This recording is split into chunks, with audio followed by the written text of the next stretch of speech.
ప్రజలారా, మనం క్రీస్తులోనికి ఎలా వెళ్తాము? ఒక్క మత సిద్ధాంతము ద్వారా మనమందరము చేరియున్నామా? కాదు. ఒక్క కరచాలనం ద్వారా మనమందరము లోపలికి లాగబడినామా? కాదు. ఒక్క నీటి ద్వారా మనమందరము లోపలికి బాప్తిస్మము పొందియున్నామా? కాదు. లేదా ఒక్క సంఘశాఖ ద్వారా మనమందరము సంస్థగా మారామా?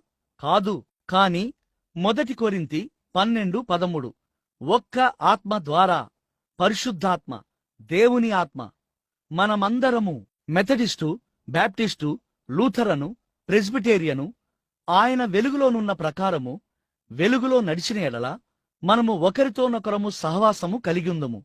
మరియు దేవుని కుమారుడైన యేసు క్రీస్తు రక్తము ప్రతి పాపము నుండి మనలను పవిత్రులనుగా చేయును. ఒక్క ఆత్మ ద్వారా మనమందరము ఒక్క శరీరములోనికి బాప్తిస్మం పొందితిమి. మరియు ఆయన కృపలో